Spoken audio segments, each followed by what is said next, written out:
DCB മീഡിയയുടെ പുതിയൊരു വീഡിയോയിലേക്ക് സ്വാഗതം. ഇന്ന് മാർച്ച് 11 ബുധൻ. ഇന്നും തുടർന്നു വരുന്ന ദിവസങ്ങളിലും നിങ്ങൾ അറിഞ്ഞിരിക്കേണ്ട പ്രധാനപ്പെട്ട വാർത്താ അപ്ഡേറ്റുകളാണ് ഷെയർ ചെയ്യുന്നത്. ചാനൽ ആദ്യമായി കാണുന്നവർ സബ്സ്ക്രൈബ് ചെയ്യുക, വീഡിയോ ഇഷ്ടമായാൽ ലൈക്ക് ചെയ്യുക, ഫേസ്ബുക്കിൽ കാണുന്നവർ പേജ് ഫോളോ കൂടി ചെയ്യുക. ആദ്യത്തെ അറിയിപ്പ്, രാജ്യത്ത് വിമാന ടിക്കറ്റ് നിരക്ക് ഉയരുമെന്ന അറിയിപ്പുകൾ എത്തിയിരിക്കുകയാണ്. ഊർജ്ജ പ്രതിസന്ധിയെ തുടർന്ന് എയർ ഇന്ത്യയും എയർ ഇന്ത്യ എക്സ്പ്രസും ഇന്ധന സർചാർജ് ഈടാക്കും. മാർച്ച് 12 മുതൽ ടിക്കറ്റ് തുകയ്ക്കൊപ്പമാണ് സർചാർജ് ഈടാക്കുക. വിമാനക്കൂലി ഇതോടെ വർദ്ധിക്കും. വ്യാഴാഴ്ച പുലർച്ചെ 1 മുതൽ ബുക്ക് ചെയ്യുന്ന ആഭ്യന്തര സർവീസുകളിലെ ടിക്കറ്റുകൾക്കൊപ്പം 399 രൂപ അധികമായി ഈടാക്കും. മാർച്ച് 18 മുതലാണ് യൂറോപ്പ്, നോർത്ത് അമേരിക്ക, ഓസ്ട്രേലിയ എന്നീ രാജ്യങ്ങളിലേക്കുള്ള സർവീസുകൾക്ക് സർചാർജ് ഈടാക്കുക. ഏവിയേഷൻ ഇന്ധനത്തിന്റെ വില കുതിച്ചുയർന്നതാണ് കാരണമെന്ന് എയർ ഇന്ത്യ അറിയിച്ചു.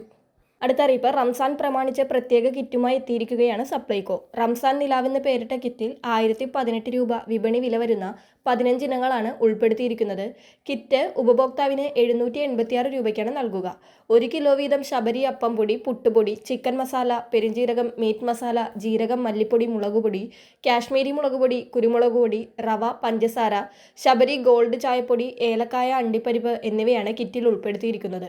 മാർച്ച് 20 വരെയാണ് ഈ ഓഫർ ഉള്ളത്. അതിനാൽ എല്ലാ ഗുണഭോക്താക്കളും 20-ന് മുൻപ് ഈ ആനുകൂല്യം വാങ്ങുവാൻ ശ്രദ്ധിക്കുക. അടുത്ത അറിയിപ്പ്, പാചകവാതക പ്രതിസന്ധി തുടരുന്ന സാഹചര്യത്തിൽ എസൻഷ്യൽ സർവീസസ് മെയിൻ്റനൻസ് ആക്ട് ഏർപ്പെടുത്തിയിരിക്കുകയാണ് കേന്ദ്ര സർക്കാർ.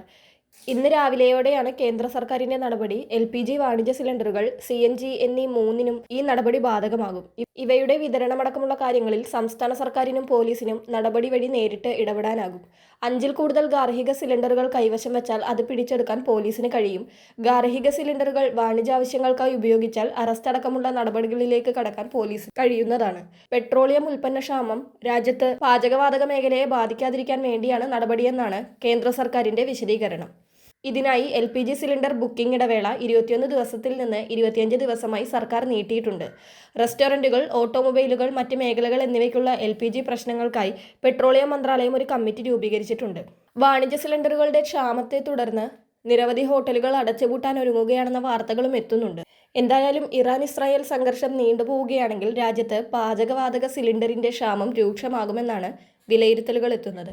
അടുത്ത അറിയിപ്പ്, കേന്ദ്ര സർക്കാരിന്റെ ഏറ്റവും വലിയ ക്ഷേമ പദ്ധതിയായ PM കിസാൻ സമ്മാൻ നിധിയുടെ 22ാം ഗഡു വിതരണം ഔദ്യോഗികമായി പ്രഖ്യാപിച്ചിരിക്കുകയാണ് കേന്ദ്ര സർക്കാർ.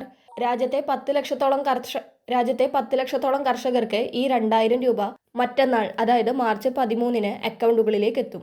വൈകുന്നേരം 5 മണിയോടെ ഗുണഭോക്താക്കളുടെ ബാങ്ക് അക്കൗണ്ടുകളിലേക്ക് തുക നേരിട്ടെത്തുന്നതാണ്. 13-ാം തീയതി തുക വിതരണം ഉണ്ടാകുമെന്ന അറിയിപ്പ് PM കിസാന്റെ ഔദ്യോഗിക വെബ്സൈറ്റിലും എത്തിയിട്ടുണ്ട്. ഒരു സ്വിച്ച് ഓൺ കർമ്മത്തിലൂടെ പ്രധാനമന്ത്രി നരേന്ദ്രമോദി ഈ ദൗത്യം നിർവഹിക്കും. കേരളത്തിൽ മാത്രം ഏകദേശം 25 ലക്ഷത്തോളം കർഷകർക്ക് ഈ ആനുകൂല്യം ലഭിക്കും. കഴിഞ്ഞ തവണ സാങ്കേതിക കാരണങ്ങളാൽ തുക ലഭിക്കാത്തവരുണ്ടെങ്കിൽ അവർക്ക് മുടങ്ങിയ തുക കൂടി ചേർത്ത് 4000 രൂപ ഇത്തവണ അക്കൗണ്ടുകളിലേക്ക് ലഭിക്കാൻ സാധ്യതയുണ്ട്. തുക തടസ്സമില്ലാതെ ലഭിക്കുന്നതിന് കർഷകർ തങ്ങളുടെ ബെനഫിഷ്യറി സ്റ്റാറ്റസ് മുൻകൂട്ടി പരിശോധിക്കേണ്ടത് അത്യാവശ്യമാണ്.